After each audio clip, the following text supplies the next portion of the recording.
자, 여러분 안녕하세요. 카메라진 최정필 기자입니다. 저희는 오늘 토요타의 새로운 하이브리드 모델 프리우스를 시승을 하러 나와 있습니다. 저희가 오늘은 하이브리드 모델도 시승을 할 거지만 플러그인 하이브리드 모델도 시승을 할 거거든요. 한 번씩 주행을 다 하게 될 거니까 외관부터 한번 살펴보고 주행에 대한 이야기까지 한번 이어서 가보도록 할게요. 일단 디자인 같은 경우에는 이번에 나온 프리우스가 5세대 모델입니다. 5세대 모델이 되면서 굉장히 많은 부분들이 변경이 되게 됐는데, 가장 대표적인 특징 중에 하나는 토요타 크라운에서 선보였던 그런 디자인적인 요소, 해머헤드라고 하는 그런 요소예요. 우리나라에서 망치라고 이야기를 하면은 뒤쪽에 못을 뽑는 그런 빠루 같은 형태가 같이 붙어있는 그런 모습들을 많이 보시게 되는데, 사실 외국에서 해머라고 이야기를 하면은 약간 뒤쪽에는 정 같은 거, 곡괭이 같은 게 달려있는 그런 망치의 모습들을 많이 연상을 하게 됩니다. 그런 형태가 적용이 되어 있는 그런 디자인이 적용이 되어 있다, 그렇게 볼 수가 있을 것 같아요. 물론 그 디자인 같은 요소 말고도 여러 가지 요소가 굉장히 차이점들이 많이 있습니다. 대표적인 게 플랫폼 같은 경우에는 토요타가 이번에 2세대 TNGA 플랫폼을 사용을 했어요. 지난 4세대 모델 같은 경우에는 TNGA 플랫폼 1세대를 사용을 했었는데, 이번에는 2세대 모델이 적용이 되어 있습니다. 그러다 보니까 차가 전체적으로 무게 중심도 그렇고 전체적인 크기 자체가 굉장히 낮아진 그런 형태를 볼 수가 있게 됐어요. 전체적인 크기 같은 경우에도 전체 높이 같은 경우에는 4세대 모델보다 2cm가 낮아졌고, 폭이라든가 길이, 그리고 휠 베이스 같은 경우에는 작게는 2cm, 길게는 한 5cm 정도 더 길어진 그런 부분들이 있습니다. 그러니까 차가 전체적으로 더 넓고 길어지면서도 높이는 낮아졌기 때문에 와이드 앤 로우라고 하는 그런 형태를 취하게 됐다는 거죠. 헤드램프 같은 경우에는 이번 프리우스에서 가장 좀 잘 바뀐 부분 중 하나라고 생각이 됩니다. 굉장히 뾰족한 그런 헤드램프 디자인이 적용이 됐는데, 이런 부분들이 요 그릴 부분까지 쭉 연결이 되면서 큰 기교를 부린 거는 아니지만 굉장히 깔끔하고 세련된 그런 디자인을 만들어 둔 그런 모습들을 볼 수가 있습니다. 옆모습으로 가게 되면은 이번 프리우스가 디자인이라든가 전체적인 실루엣 측면에서 얼마나 많은 노력을 했는가를 한번 볼 수 있을 것 같아요. 요 루프의 라인, A필러 라인 같은 경우에는 기존의 4세대 모델보다 한 2cm, 2도 정도가 더 낮아지게 됐거든요. 그렇게 되면서 루프가 가장 높은 지점, 루프 피크 지점도 조금 더 뒤쪽으로 밀려나게 됐습니다. 그렇게 되면서 장점이 뭐냐면은 차가 조금 더 날렵해진 디자인이 됐죠. 그렇게 되면서 공기 역학적인 측면에서도 더 매끄러운 디자인을 가져갈 수 있는 그런 구성을 갖추게 된 거죠. 휠 베이스 같은 경우에는 가장 크게 벌어진 부분 중에 하나입니다. 한 5cm 정도가 길어지게 됐는데, 그렇게 되면서 실내 공간 같은 경우에도 훨씬 더 넉넉한 그런 공간들을 갖추게 됐어요. A필러가 누우면서 B필러, C필러가 쭉쭉 더 뒤로 밀어지게 됐는데, 그러다 보니까 차가 낮아졌다라는 느낌들이 그냥 2cm가 낮아졌다가 아니라 조금 더 많이 낮아졌다라는 그런 느낌들도 받을 수 있을 것이다 라고 생각이 됩니다. 특히 이 뒷좌석 같은 경우에는 보통이라면 이런 쪽에 손잡이가 있죠. 위쪽으로 올리게 되면서 측면의 면을 훨씬 더 심플하게 만들어줬어요. 그렇게 되면서 도어를 열고 닫는 것도 한층 더 편하게 바뀌게 되었고, 이 아래쪽 같은 경우에는 사실 측면 자체가 굉장히 좀 심플한 단순한 면을 많이 사용을 한 그런 모습들을 볼 수가 있습니다. 유일하게 좀 과격하게 라인을 적용을 했다라고 이야기를 할 수 있는 부분이 사실 이 부분이거든요. 이게 굉장히 오묘한 부분이라고 생각이 되는데, 왜 그러냐면은 주행을 하다가 보면 이제 공기가 좌우로 뻗어 나가게 되는 그런 모습들이 있잖아요. 그런 모습들에서 이 부분을 이용을 해서 공기가 한층 더 매끄럽게 빠져나갈 수가 있는 그런 구성을 만들어 놨다는 거예요. 그것을 통해서 공기 흐름에 있어서의 장점도 가져가게 됐지만, 이 소음 차단, 도로에서 올라오는 소음들을 조금 더 줄여주는 그런 역할까지도 만들어냈습니다. 전체적으로 공기가 굉장히 매끄럽게 흘러갈 수 있도록 매끈한 면을 만들어 주면서도 아주 작은 기교 하나로 2가지 이상의 효과를 더 추가로 만들어냈다, 이렇게 볼 수가 있는 거죠. 뒷모습도 한번 보게 되면은 뒷모습은 진짜 앞모습도 그렇기는 하지만 정말 잘 바꾼 디자인 요소 중에 하나라고 생각이 듭니다. 특히 요 좌우로 길게 연결이 되어 있는 요 램프 같은 경우에는 이번 프리우스가 정말 크라운의 느낌들을 많이 가져가고 있구나, 토요타가 지금 적용하고 있는 그런 디자인적인 요소들을 프리우스에도 잘 적용을 하고 있구나 라는 점들을 볼 수 있다라고 생각이 돼요. 앞에서부터 굉장히 매끄럽게 온 그 라인은 모노폼이라고 하는 프리우스 특유의 그런 디자인으로 그대로 연결이 됐습니다. 그렇게 되면서 뒷유리도 굉장히 완만하게 누워 있어요. 이렇게 되면은 장점이 뭐냐, 굳이 리어 와이퍼를 적용을 하지 않더라도 뒤쪽 시야를 확보를 하는 데 있어서 큰 문제점이 없다라는 이야기가 되거든요. 그만큼 굉장히 어떻게 보면 투박한 디자인이었다 라고 할 수 있는 이 프리우스의 디자인을 한층 더 매끄럽게 바꿔줬다 라고 이야기를 할 수 있는 겁니다. 저희가 지금 시승한 차 같은 경우에는 상위 트림인 XLE 트림이에요. 하위 트림인 LE 트림이 있고, 플러그인 하이브리드 같은 경우에는 하위 트림의 SE, 상위 트림의 XSE라고 하는 트림, 이렇게 해서 총 4가지 모델이 나오게 됐는데, 사실 뒷모습은 큰 차이가 없습니다. 뭐 요쪽이 아니구나. 조수석 쪽에 이제 플러그인 하이브리드용 충전 포트가 있는가 없는가 정도로 나눠 볼 수가 있을 것 같아요. 근데 그것들을 다 같이 감안을 해서 본다 하더라도 이번 프리우스라는 모델 자체의 디자인이 굉장히 매끄럽고 그럴싸하게 잘 만들어졌다, 이렇게 볼 수 있을 것 같아요. 그래서 트렁크 공간 같은 경우에도 기존의 플러그인 하이브리드 같은 경우에는, 그러니까 프리우스 프라임이었죠. 그 모델 같은 경우에는 이 뒷좌석 쪽에 배터리, 리튬 이온 배터리가 한 8.8kWh 정도 되는 용량으로 탑재가 되어 있었습니다. 그러다 보니까 하이브리드하고 플러그인 하이브리드하고 트렁크 공간에서의 차이가 있었어요. 그런데 이번에는 TNGA2 2세대 플랫폼을 사용을 하면서 배터리 위치도 변경을 하게 됐고, 그렇게 되면서 지금 보고 계시는 이 하이브리드 모델의 트렁크 공간과 동일한 트렁크 공간을 가져가게 됐습니다. 그러다 보니까 트렁크 공간 활용성도 상당히 좋아졌고, 하이브리드 모델로만 본다 하더라도 아래쪽에 들어가 있는 이런 파티션들, 이런 것들까지 활용을 하게 되면서 훨씬 더 다양한 활용이 가능하게 됐다라는 거죠.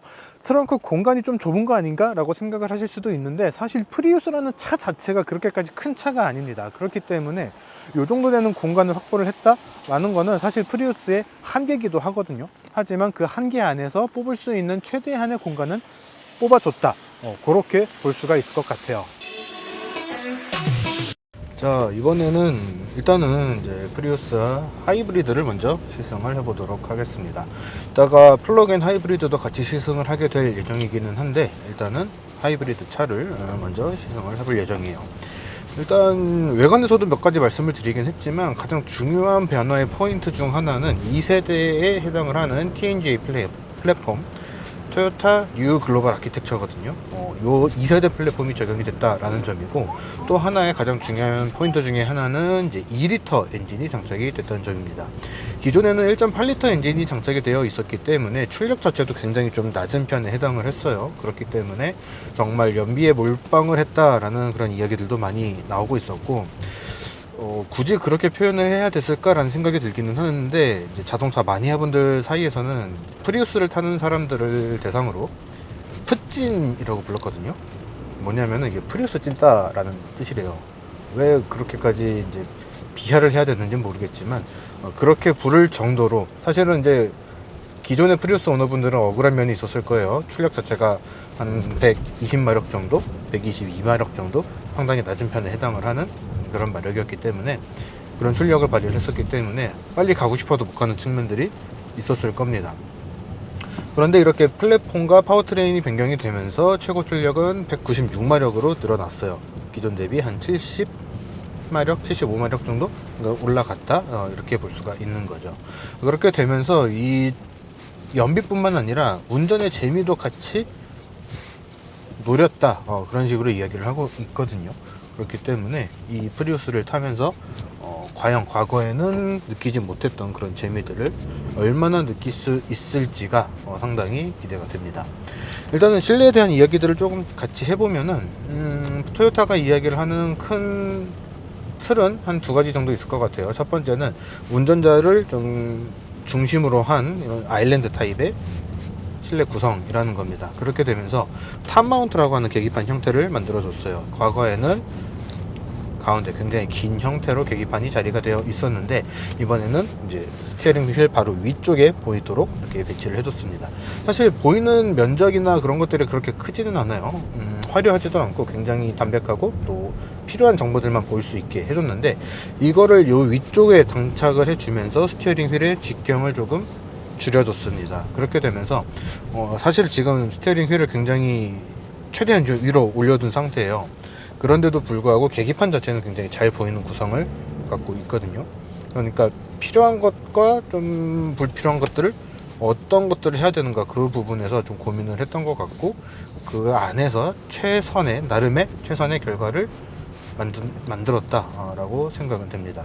근데 나름의 최선의 결과라고 이야기를 하는 거는 제 입장에서는 사실 시트 포지션이 안 맞아요. 시트를 최대한 내렸음에도 불구하고, 그러니까 충분히 돌릴 수 있는 요 면적, 각도 이런 것들이 좀 잘 안 나오는 그런 구성이다, 이렇게 볼 수 있습니다. 그래서 편의성 측면에서는 사실 제 기준에서는 그렇게 편리하다고는 못할 것 같아요. 직경을 줄인 거는 좋았지만, 그렇게 되면서 이제 에어백이 전개되는 요 혼 커버 부분, 그리고 옆에 들어가 있는 버튼 부분들, 이런 것들이 또 너무 오밀조밀하게 꽉 들어찬 그런 느낌이 들어서 운전자 입장에서, 탑승자 입장에서 봤을 때는 조금 깝깝하다라는 느낌이 들거든요. 사실 프리우스가 아니라 그 시트로잉 시트로잉을 보는 느낌이 조금 들어가지고 약간 좀 깝깝한 그런 느낌들이 있습니다. 그 외에 나머지 부분들 같은 경우, 특히 인포테인먼트 디스플레이 같은 경우에는 토요타가 최근에 적용해왔던 그런 인포테인먼트 시스템이 그대로 적용이 됐어요. 사실 그냥 들어가면은 아무것도 없고, 진짜 필요한 기능들, 화려하지 않게 오히려 필요한 것들만 쓸 수 있게 그렇게 해준 모습들이 좀 보이거든요. 내비게이션이라든가 이제 블루투스를 연결했을 때 들을 수 있는 음악, 전화, 아니면은 차의 기본적인 세팅, 그나마 조금 더 편리하게 다양한 기능을 쓰겠다라고 했을 때는 토요타가 최근에 U 플러스하고 굉장히 협업을 많이 하고 있거든요.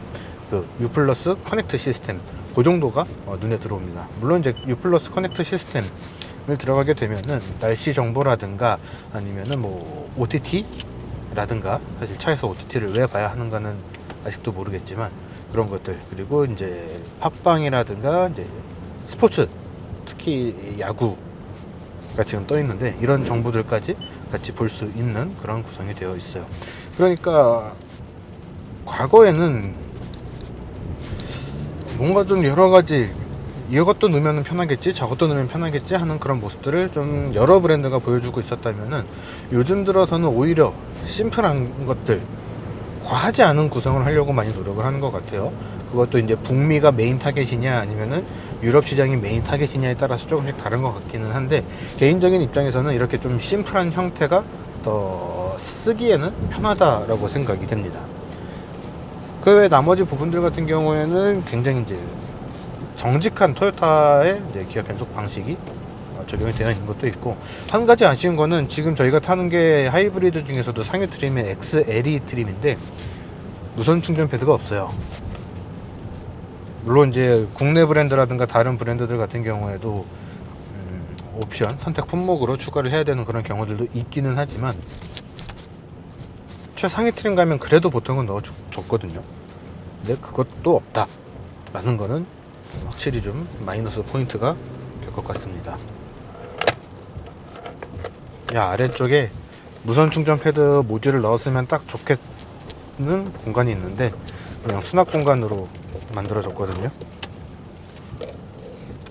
무선 충전 패드 하나 딱 들어가면 좋을 것 같은데 서드 파티를 위한 건가 싶은 생각이 들 정도로 이거는 확실히 좀 아쉬운 포인트입니다.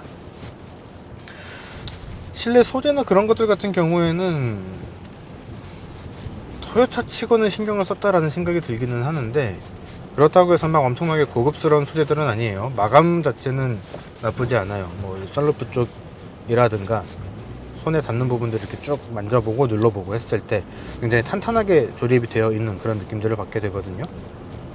그래서 마감은 신경을 굉장히 많이 썼지만 소재까지 신경을 많이 썼는가 했을 때는 조금 다르게 와 닿을 수 있을 것 같습니다. 주행에 대한 이야기를 해보면은, 드라이브 모드가 일단은 하이브리드이기 때문에 여러 가지 모드가 있다기보다는 하이브리드 모드 그리고 EV 모드, 이렇게 두 가지를 선택을 할 수가 있고, 그 다음에 우리가 일반적으로 생각을 하는 드라이브 모드에서는 커스텀, 스포츠, 노멀, 에코 총 4가지로 설정을 할 수가 있습니다. EV 모드 같은 경우에는 제가 기억하는 게 맞다면은 한 30에서 40 정도까지, 시속 30에서 40 정도까지 사용을 할 수가 있을 거예요. 지금은 이제 배터리가 거진 소진이 돼가지고 이제 EV 모드로 주행이 안 되고 있는데, EV 모드로 했을 때는 아마 연비가 꽤 높게 잘 나오지 않을까 싶습니다. 왜 그렇게 말씀을 드리냐면은, 지금 배터리가 부족해서 거의 엔진으로만 움직이고 있는 상황인데도 불구하고 리셋 후 평균 연비, 저희가 시승 시작을 하면서 이제 초기화를 했거든요. 18.8km/L가 나오고 있어요.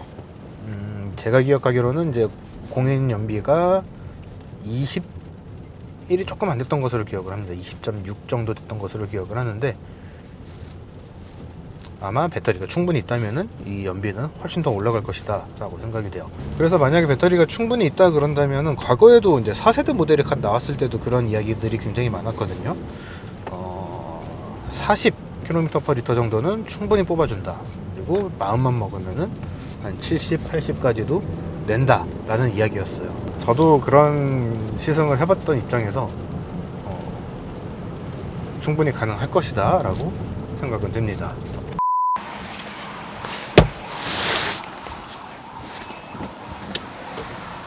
앞에 A필러가 납작하니까 이게 나가기 좁아 보이는데.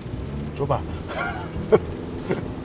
확실히 그런 거는 있어요. A필러를 기존 4세대보다 한 2도 정도 더 낮춘 걸로 알고 있는데, 그러니까 각도를 더 낮춘 걸로 알고 있는데, 그러다 보니까 실내 탑승 공간이 편하지는 않아요. 특히 이제 머리 공간이 상당히 타이트하게 다가오거든요. 그렇게 되면서 오는 또 하나의 문제점은 창문이 열리는 정도가 좁습니다. 그래서 아까처럼 이제 톨게이트에서 표를 뽑아야 된다, 뭐 요즘에야 뭐 거의 다 하이패스를 사용을 하긴 합니다만, 그렇게 됐을 때 저같이 덩치가 큰 사람은 되게 힘들 거예요. 그런 좀 측면들이 좀 있어요. 주행 성능 같은 경우에는 토요타가 얘기했던 것, 연비 플러스 드라이빙 퍼포먼스,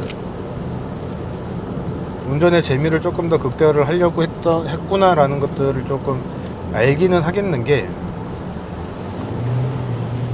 일단 가속에서의 스트레스가 그렇게 크지가 않습니다. 물론 이렇게 가속을 했을 때 엔진이 굉장히 열심히 일을 하고 있습니다 라고 티를 내는 것들은 조금 깨는 부분처럼 느껴지기는 하는데, 원래 본질을 생각을 한다면 연비에 조금 더 포커스를 맞추고 있는 차기 때문에 이 정도까지 해줄 수 있다라는 거에서 만족을 해야 될 것 같아요. 사실 현실적인 문제거든요. 두 가지를 다 만족을 할 수 있는 차는 둘 중 하나입니다. 사기거나 정말 잘 만들었거나. 근데 정말 잘 만들었다고 하더라도 이 차의 차급과 차의 가격을 생각을 한다면은 이 정도에서 만족을 하는 것이 맞을 것 같아요. 그리고 타이어의 크기도 굉장히 신기한 타이어의 크기가 들어가 있죠. 190, 50, R19 XL이기 때문에 19인치가 들어가 있는 거고, 하위 트림인 LE 트림으로 가게 되면 17인치 휠이 장착이 되게 되는데, 굳이 19인치까지 끼워야 했을까라는 생각이 있기는 해요. 물론 1인치 차이로도 차이가 많이 나기는 하겠다만, 굳이 19인치까지 라는 생각이 드는 것도 사실이기는 합니다. 이제 이 영상을 보고 계실 때는 이미 혹한의 날씨가 와서 평균 온도가 영하 한 5도 10도쯤 될 것이라고 생각이 되는데, 마지막으로 오는 비일 거예요, 이번 겨울에. 근데 이렇게 비가 오는 날씨에서는 사실 막 밀어붙이기는 조금 불안한 것들은 있어요. 아까 말씀드렸던 그 타이어의 폭 같은 것들 때문에 조금 불안한 그런 느낌들은 있거든요. 그런 것들을 제외를 한다면 그냥 이 차의 본질에 맞춰서 효율을 끌어올리면서 주행을 한다라고 했을 때는 사실 승차감 입장에서는 나쁘진 않은 것 같아요. 기존 4세대보다는 조금 더 단단해진 느낌들이 있기는 한데, 사실 4세대를 타본 지가 너무 오래돼가지고 정확하게 비교가 되는지 모르겠습니다. 하지만 제가 기억하고 있는 4세대의 승차감보다는 조금 더 단단해진 것들은 있는 것 같아요.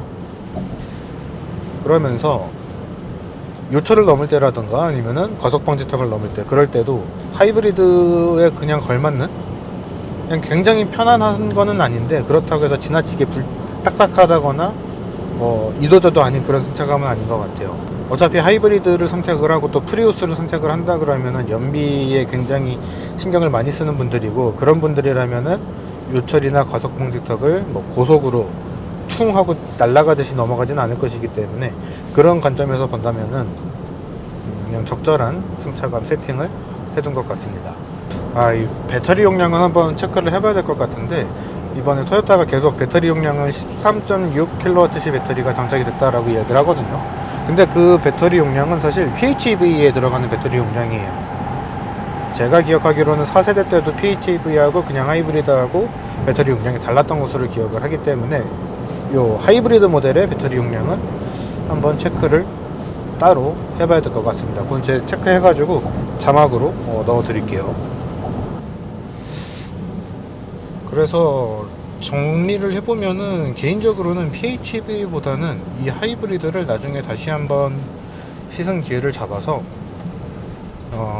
이런 하이브리드, 특히 연비가 미친듯이 나오는 이런 차를 실주행 테스트를 해보는 거는 바람직하진 않아요. 너무 힘들기 때문에. 근데 해보고 싶다라는 생각이 들기는 합니다.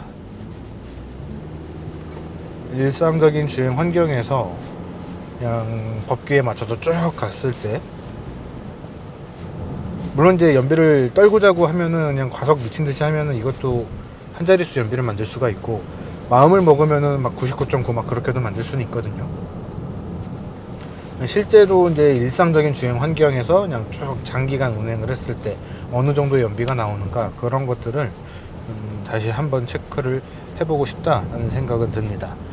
그리고 그동안의 프리우스가 그래 왔던 것처럼 이번 프리우스도 역시 연비에 상당히 많이 집중을 한 그런 모습들을 볼 수가 있었고, 그렇다고 해서 그동안에는 양보를 했다고 해야 될까, 놓쳤다고 해야 될까, 조금 아쉬움의 포인트였었던 이제 주행의 반응성, 응답성 같은 것들도 한층 더 스포티해졌다, 이렇게 느껴지기 때문에 예전에 타셨던 분들은 확실히 만족을 하실 수 있을 것 같아요. 그동안의 프리우스를 경험을 안 해보고 최근에 나온 하이브리드만 경험을 했던 분들이 이 차를 타게 된다면은 너무 과대평가된 거 아닌가? 라는 생각을 하실 수도 있을 것 같긴 한데, 그거는 사실 요즘에 나온 차들이 지나치게 기술 과다이기 때문에 그렇게 느껴질 수 있을 것 같습니다. 그거를 극복을 하는 게 토요타의 과제가 될 것 같기는 하지만, 재밌는 차라기보다는 만족할 수 있는 차를 오랜만에 타보게 된 것 같아요. 요거는 이따가 PHEV를 타면서 한 번 더 이야기를 해보도록 하겠습니다.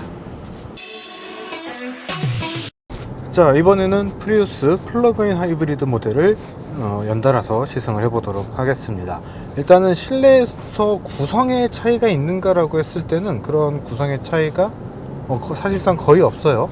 조금 차이가 있다 그러면은 이제 요 기어 레버 아래쪽에 드라이버 모드를 바꾸는 것들, 여기에 이제 충전 모드라든가 이제 하이브리드 모드, 그리고 EV 모드를 따로따로 선택을 할 수 있는 버튼이 장착이 되어 있습니다.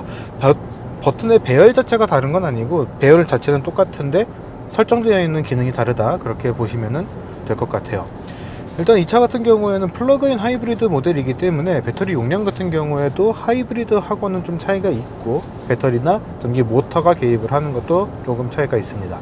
일단은 배터리 같은 경우에는 13.6kWh의 리튬이온 배터리가 장착이 되어 있어요. 실제로 구동에 사용이 되는 거는 10.9kWh 용량을 사용을 하게 되는데, 요 정도 한 3kWh 정도, 그 정도 차이는 일반적인 전기차라든가 다른 하이브리드 모델에서도 약간의 여유 마진 같은 것들, 시스템 전체를 구동을 하기 위한 그런 여유 마진으로 갖고 있기 때문에 그거에 대해서 뭐 3kWh는 왜 빼먹었냐 그러지는 않으셔도 될 것 같습니다.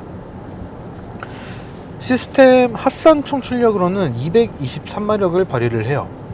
가끔 가다가 이제 보면은 이제 플러그인 하이브리드가 194마력을 발휘를 한다, 이런 좀 내용들을 찾아볼 수 있을 것 같은데, 이 194마력은 2리터 엔진만 돌아갈 때 194마력을 발휘를 합니다. 그러니까 전기 모터가 합산이 되지 않은 수치이기 때문에 그거에 대한 오해는 조금 없었으면 좋겠어요.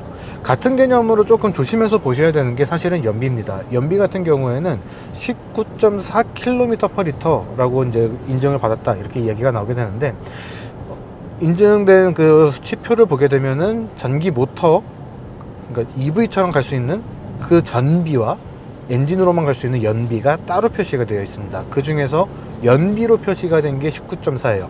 전비로 표시가 된 거는 5km/kW 이렇게 표시가 되어 있기 때문에 이것도 따로 다시 한번 계산을 해 보셔야 된다는 점을 좀 유의를 하셨으면 좋겠습니다.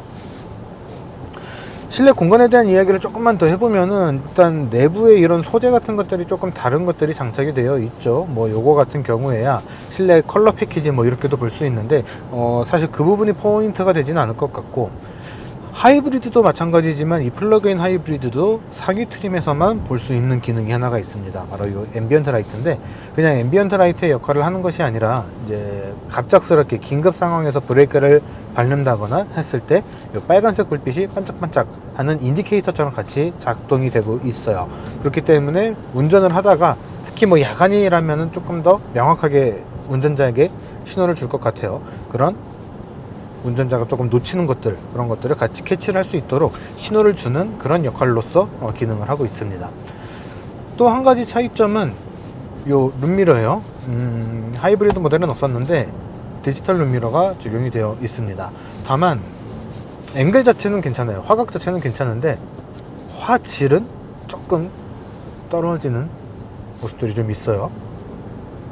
그리고 이런 디지털 룸미러 특유의 기묘하게 요 원근감이 잘 안 느껴지는 것, 그런 것들도 좀 동일하게 들어가 있습니다. 그래서 요런 디지털 룸미러가 익숙하다고 하시면은 모르겠으나, 그렇지 않다면은 이렇게 그냥 반사되는 유리 모드로 쓰시면은 좋을 것 같아요. 배터리가 13.6kWh의 배터리가 들어가 있는데, 전기 모터로만 주행을 할 수 있는 거리는 64km라고 이야기를 합니다. 국내 통계를 봤을 때 평균적으로 출퇴근 거리들을 합산을 했을 때 평균적인 출퇴근 거리가 한 35km 정도 된다고 해요. 주행하는 환경에 따라서 어떤 차를 선택을 해야 되는지가 왜 중요한가를 좀 볼 수 있는 수치라고 생각이 되거든요. 저 같은 경우에는 출퇴근 거리가 한 10분 정도밖에 안 돼요. 그러면 이제 거리로 따졌을 때 아무리 한 시속 한 3, 40 정도로만 다닌다라고 하더라도 그렇게 길지가 않다라는 이야기가 되거든요. 그러면은 제가 만약에 이런 프리우스 하이브리드를 플러그인 하이브리드를 산다 그러면은 진짜 3일에 한 번씩 충전을 하면 되는 그런 상황이 펼쳐지게 됩니다. 조금만 과장을 해서 이야기를 하면은, 저는 일주일 내내 주유도 안 하고 충전도 안 하고 그렇게 운행을 할 수가 있다는 거죠. 그 정도까지는 아니다 라고 한다면 하이브리드를 선택을 하시는 게 맞겠지만, 그런 저처럼 이렇게 주행거리, 평균적인 출퇴근 거리가 짧다면은 플러그인 하이브리드를 굳이 돈을 조금 더 주고도 살만한 가치가 충분히 있다는 거예요. 왜 그런 이야기를 하냐면은, 저희가 지금 타고 있는 이 프리우스 플러그인 하이브리드 상위 트림인 XSE를 선택을 하시게 되면은 4,990만 원이거든요. 5천만 원이에요. 그리고 우리나라에서는 지금 플러그인 하이브리드나 하이브리드의 구매 보조금을 안 주고 있죠. 그렇기 때문에 사실상 이 돈을 다 주고 사야 된다라는 건데, 그러면은 우리나라에선 항상 나오는 얘기가 있습니다. 그 돈이면은 이걸 사지 라는 거가 나오게 되거든요. 가격대를 무시를 하지는 못하겠지만, 진짜로 필요한 가격대 혹은 필요한 차의 성향, 이런 것들이 매칭이 되는가, 이런 것들을 좀 생각을 해 보시고 이 차를 평가를 하셔야 될 것 같아요. 하이브리드 같은 경우에는 그냥 연비 굉장히 좋은 차, 그리고 혼자 타는 일이 굉장히 많은 사람, 그런 사람들에게 적절하겠지만, 플러그인 하이브리드는 거기에다가 출퇴근 거리도 조금 고민을 해야 된다 라시는 분들, 그런 분들에게는 좀 더 적합할 것 같습니다. 사실 전기차도 그렇기는 하지만 플러그인 하이브리드도 어쨌든 완속으로 충전을 해야 되는 부분들이 있기 때문에 집밥의 환경이 있기는 해야 되거든요. 그런 것들을 감안을 좀 같이 하실 필요는 분명히 있기는 합니다. 하지만 그런 조건들이 맞는다라고 했을 때는, 그러니까 그런 이야기들을 많이 하거든요. 하이브리드를 돈을 더 주고 사게 되는데, 그러면 그 차값의 갭을 언제쯤에 분기를 하느냐, 언제쯤부터 손해를 다 메꿔 나가느냐, 이런 이야기를 하는데, 그렇게 됐을 때 10년 이상 걸린다더라, 이런 이야기들이 되게 많았거든요. 근데 하이브리드가 아니라 그냥 전기로만 다닐 수 있는 플러그인 하이브리드면 그 기간은 훨씬 더 짧아질 거예요, 분명. 물론 그만큼 값이 더 비싸서 문제긴 한데, 그런 것들을 같이 좀 비교를 해 보실 필요는 있을 것 같습니다. 그리고 하이브리드 버전하고 다르게 플러그인 하이브리드에서는 차지 모드가 따로 있어요. 엔진을 좀 더 적극적으로 돌려서 이제 배터리를 충전을 하면서 운행을 할 수 있도록 해주는 건데, 사실 하이브리드에서도 이런 모드가 있으면 좋겠다라는 생각이 들기는 합니다. 아까 이제 뭐 자막으로 띄워드리겠다라고 했었는데, 하이브리드 모델 같은 경우에는 배터리 용량이 0.9kWh가 맞다고 해요. 관계자에게 확인을 한 내용인데, 그 정도 되는 용량이라면 사실 충전 모드가 따로 있어도, 차지 모드가 있어도 엔진이나 연비에 크게 마이너스가 될 것 같지는 않거든요. 사실 그런 거는 현대기아가 참 잘하기는 해. 현대기아는 차지 모드처럼 이제 배터리가 일정 이하로 떨어지게 되면 엔진을 돌리기 때문에 그런 점은 좀 토요타도 따라갈 필요는 있을 것 같습니다. 주행 성능 같은 경우 하이브리드보다 합산 출력으로 한 20마력 정도가 더 높은데, 이전 세대 플러그인 하이브리드 프리우스 더 프라임하고 비교를 하게 되면은 거의 100마력 이상의 차이가 나게 되더라고요. 그런 것들을 봤을 때 토요타가 이야기를 하고 싶었던 것, 연비하고 퍼포먼스를 다 잡은 모델은 아마도 이 PHEV 모델을 염두에 두고 한 이야기가 아니었을까라고 생각이 됩니다. 그래서 전기 모드로 가속을 시작을 할 때는 확실히 전기차다운 모습들, 조금 더 강력한 가속감들을 좀 느낄 수가 있고, 중간에 엔진이 개입이 되기 시작을 하면서도 크게 이질감은 못 느꼈던 것 같아요. 하이브리드 모델하고의 좀 차이점이기는 한데, 조금 더 높은 용량의 배터리, 그리고 높은 배터리나 이제 연료 탱크의 배치, 이런 것들을 생각을 하면은 무게중심도 이 차가 훨씬 더 낮은 그런 무게중심을 갖고 있거든요. 그러다 보니까 훨씬 더 재밌게 탈 수 있는 차가 하이브리드냐 플러그인 하이브리드냐 라고 했을 때는 플러그인 하이브리드가 훨씬 더 재밌게 탈 수 있는 차다, 그렇게 볼 수 있을 것 같아요. 배터리하고 연료 탱크의 위치에 대한 이야기를 잠깐 했는데, 4세대 모델 같은 경우에는 배터리가 트렁크 쪽에 장착이 되어 있었습니다. 그렇기 때문에 일반적인 이 프리우스 하이브리드하고 비교를 했을 때 트렁크 용량에 대한 마이너스적인 요소가 꽤 많았어요. 공간에 대한 손실이 많았던 건데, 이번에는 이 배터리를 2열 시트 아래쪽으로 내리고 연료 탱크를 뒷바퀴 축 바로 앞쪽으로 자리를 옮겼습니다. 예전에는 이 연료 탱크가 시트 아래쪽에 있었는데 이 두 개를 위치를 조금 바꾼 거거든요. 그렇게 되면서 트렁크의 공간 자체도 하이브리드하고 동일한 그 트렁크 용량을 확보를 할 수가 있었고, 겉에서 봤을 때 플러그인 하이브리드하고 하이브리드에 커다란 차이가 없다라는 점, 사실 그런 것들이 요즘에도 좀 많이 보이기는 해요. 하이브리드라고 티를 내는 것들이 싫다, 그런 이야기들을 조금 아직도 볼 수가 있는데, 그런 측면에서도 차이가 없는 동일한 디자인의 차를 볼 수가 있다라는 점도 있고요. 그렇게 되면서 이제 디자인적인 측면에서도, 그리고 주행을 할 때 안정성의 측면에서도 토요타는 그거를 또 굳이 지오메트리라고 이야기를 하더라고요. 그런 측면에서도 훨씬 더 이득을 얻을 수 있었던 것 같습니다. 브레이크에 대한 이야기를 조금 해야 될 것 같은데, 아까도 이야기를 했지만 어큐뮬레이터라고 하는 압축기가 빠지게 되면서 브레이크가 이질감 없이 부드럽게 잡히는 그런 느낌들이 든다, 이렇게 이야기를 했었잖아요. 그런 느낌이 이번 PHEV에서도 동일하게 좀 느껴지는 것 같아요. 브레이크를 잡으면서도 크게 이질감 없고 대신에 부드럽게 들어가는 그런 모습들을 좀 보여주고 있다 보니까 승차감 측면에서 많은 점들이 4세대보다 많이 개선이 됐다, 그렇게 이야기를 할 수 있을 것 같아요. 서스펜션의 이 반응 같은 경우에도 하이브리드 모델보다 조금 더 단단하게 느껴지는 측면들이 있기는 한데, 크게 이질감은 없거든요.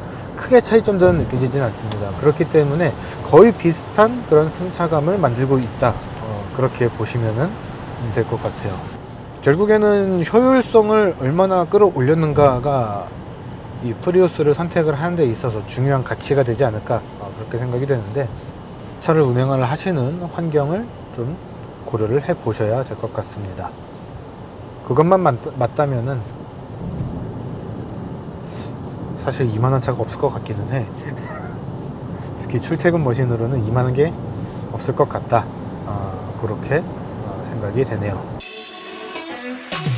자, 지금까지 토요타의 5세대 프리우스를 시승을 해봤습니다. 하이브리드 그리고 플러그인 하이브리드 두 가지 모델을 다 시승을 해봤는데, 개인적으로는 플러그인 하이브리드 모델이 조금 더 스포티한 주행이 가능했기 때문에 더 제 취향에는 맞았던 것 같아요. 하지만 이 프리우스라고 하는 차가 가지고 있는 어떻게 보면은 시그니처 같은 것들, 상징성들 이런 것들을 생각을 해본다면은 1997년에 처음 1세대 모델이 출시가 된 이후부터 꾸준하게 이어온 이 프리우스만의 장점, 처음으로 하이브리드를 양산 판매를 했다라는 것, 그리고 거기서 오는 요 뛰어난 연비에 대한 장점, 이런 것들을 충분히 느낄 수 있는 것은 하이브리드 모델이 아닐까, 그렇게 생각이 됩니다.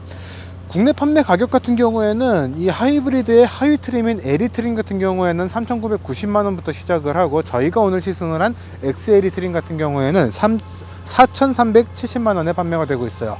플러그인 하이브리드 모델 같은 경우에는 하위 트림인 SE 트림이 4,630만원, 저희가 시승을 한 XSE 모델이 4,990만원에 판매가 되고 있습니다. 그래서 그런 이야기들을 굉장히 많이 봤어요. 저 돈에다가 몇백만원만 더 하면은 K8 하이브리드를 충분히 살 수 있는데, 혹은 여기다가 조금만 더 더하면은 더 좋은 차, 더 멋진 차를 살 수 있는데, 혹은 전기차까지도 살 수 있는데 하이브리드를 살 필요가 있는가? 그것도 이렇게 작은 하이브리드를 살 필요가 있는가 였어요. 그런데 그렇다고 해서 지금 하이브리드가 안 팔리는가를 생각을 해보면 그렇진 않거든요. 오히려 전기차보다 지금 더 많이 판매가 되고 있는 게 이런 하이브리드 차들이기 때문에 저는 오히려 이 차가 더 메리트가 생겼다라고 생각이 됩니다. 특히 이 토요타 그리고 렉서스 같은 경우에는 렉서스도 UX302라고 하는 전기차, 혹은 UX250H라고 하는 하이브리드, 굉장히 컴팩트한 이 전동화 모델들을 출시를 해서 판매를 했었거든요. 큰 차가 필요를 한가라고 저는 오히려 되묻고 싶어요.